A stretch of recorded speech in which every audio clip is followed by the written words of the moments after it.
Welcome all to a new podcast from Master's Voice. I'm McPatty, And I'm Judy.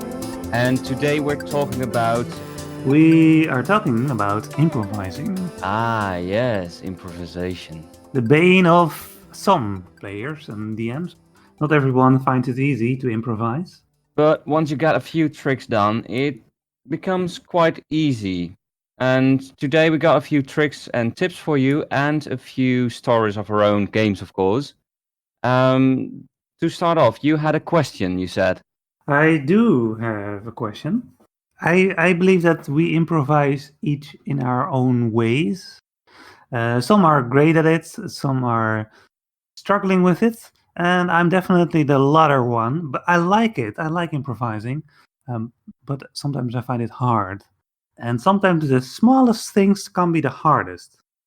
For example, I have no problem coming up with all kinds of scenery and, if you go through a door, describe the room behind it. But when players ask what the name of an NPC is, I drop blank.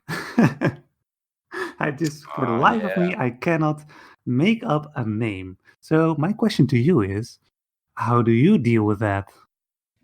yeah, names is a particular thing. You really have to hold on to a particular kind of genre that you're playing, and the names have to fit into that genre.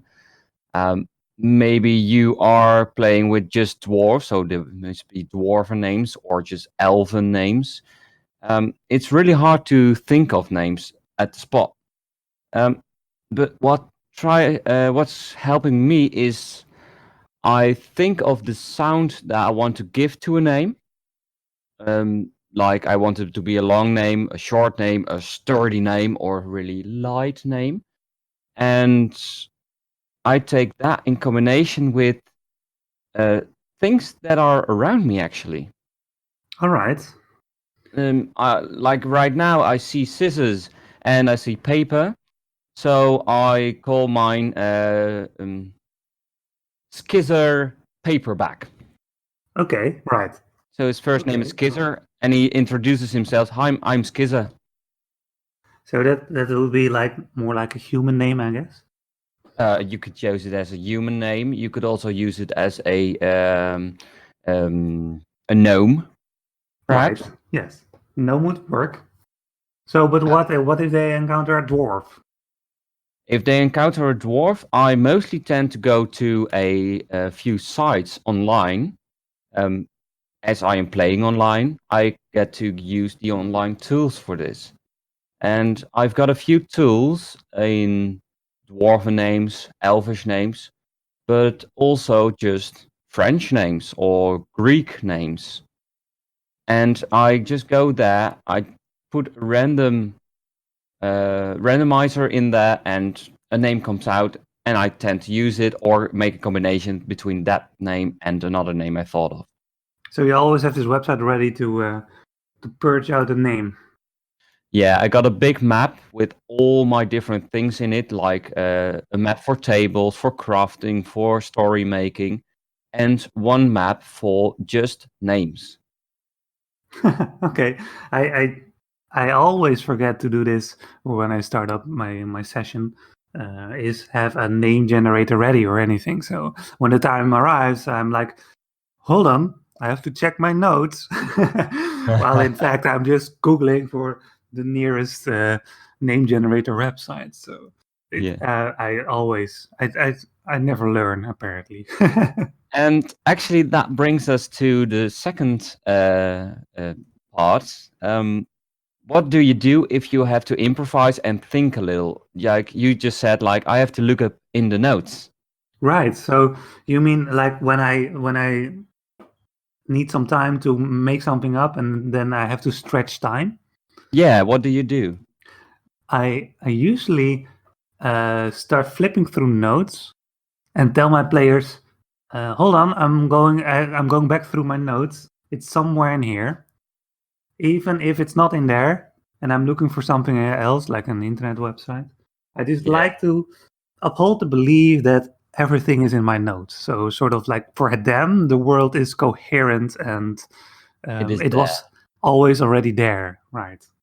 So Yeah, that like keeping up the world like it is. Like it's a real world. It all already is there. The only thing is I need to find what is there. exactly, yes. How do you make time?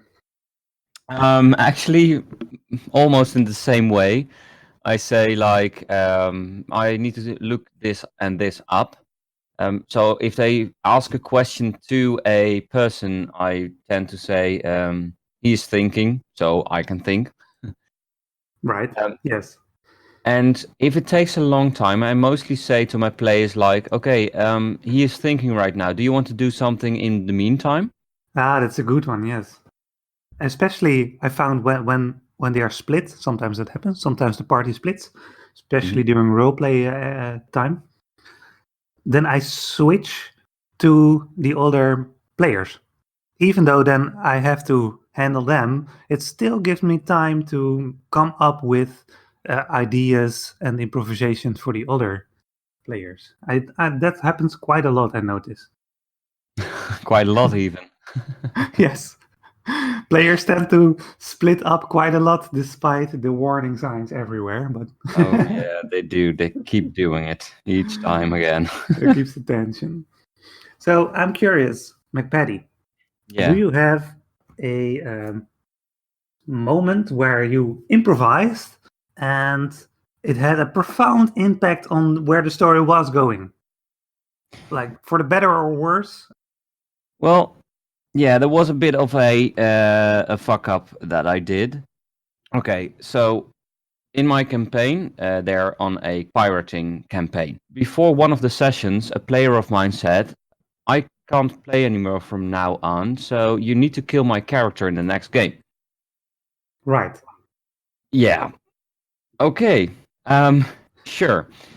So one day in advance, I had to, kind of improvise everything that I already planned for that campaign to fit the death of one of the players. I planned that a few of the pirates they were going to invade the town, they were going to steal, and they're going to capture a few people. Which one of them was, of course, the player that needed to be killed. Then first fuck up was that they were going to take one of the players, but the pirates they were almost all killed by the players before they could even capture one of them.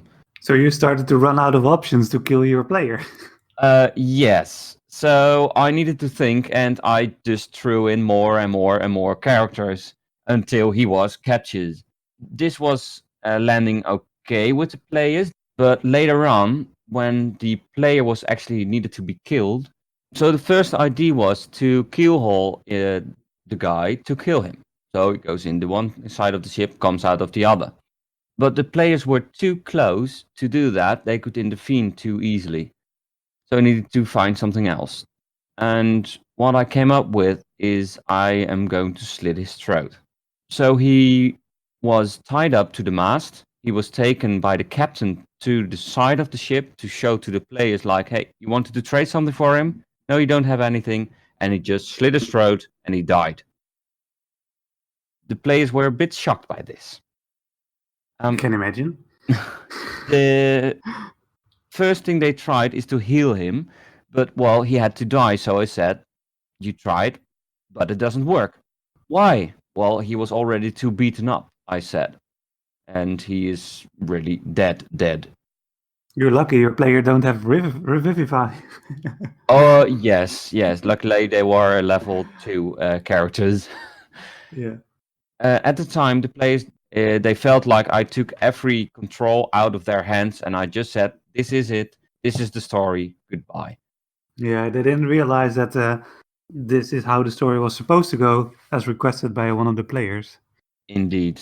Yeah. So what I did later on, I said to them, well, he actually wanted to die, and then they were okay with it. But before that, they didn't, and even I didn't feel all right with what was happening actually. Yeah, that can be difficult. Improvising sometimes involves it's kind of like combating your players, right? Your players try to do everything in their power to to win, basically. But the story has to progress in a certain way sometimes. Yeah. So you also had a fuck up in your sessions? So in my campaign, I had a small. Well, it started out as a one shot. They were supposed to save a cow for a crone. They were level 3 or something like that. So speak to this old lady. I lost my cow. Okay, we'll find your cow. So they find the cow somewhere, captured, free the cow, figure out the cow was not native on this plane, but in fact it was native on the plane of hell. Now the player druid was not too happy with that. He was like, oh, it should return to hell. So they go back to the crone to confront her about the cow that was not supposed to be here. They would not return the cow no matter what. So the crone turned hostile. Now the crone was a hag, pretty powerful one, and this massive battle erupted in which one of the players died, and its soul couldn't reach an outer plane where it was supposed to go, but instead ended up in hell. Now the players eventually defeat this crone and also obtained a magical sentient ring. And this is all improvisation, right? This is all improvisation. Yeah, Okay. like the moment they did not return the cow, that was off the rails. Okay, continue. This ring, yes, the ring started talking to the druid. Hey, do you want to save your friend and bring back this cow? I can bring you to hell if you want. And they all said yes. My level 3 players decided all to go to hell. And then I was like, all right, to hell you go. So the rest of the campaign, it was basically a long-winded one-shot, about 5-6 sessions, took place in the first, second, and third layer of hell, which I all improvised mostly on the spot. Wow. So from a quest to save a cow to hell. Yeah, that was one of the most derailing improvisations I did. Yeah, that's a long improvisation. It's like one improvisation can change your whole campaign. It's like the snowball effect, right? So you drop a snowball, you think, oh, well, let's introduce a sentient ring, and before you know it, you're in hell. Yeah. Well, I think that is the real top of the improvisation. And I think we can have a good ending with that. Yes. I want to thank you for your time for listening to our podcast. And if you have any questions or any comments, please leave them at us, and maybe we'll use them in the next one to make a new podcast. And I think that concludes our segment. We hope to see you next time at The Master's Voice. Bye-bye.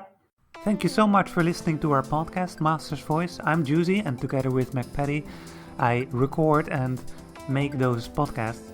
Besides making podcasts, I also am a writer of words. I write adventures and supplements for Dungeons & Dragons on the Dungeon Masters Guild. You can find my work under RPG Papercrafts. Besides writing words, I also make battle maps. Not just flat ones, but 3-dimensional ones. They pop up battle maps that you can use to fascinate your players in a unique way. You can find my pop-up maps on Twitter and Patreon, both under the name of RPG Papercrafts. You can't miss it. Just search for RPG Papercrafts and you'll find me there. Again, thanks for tuning in, and see you next time.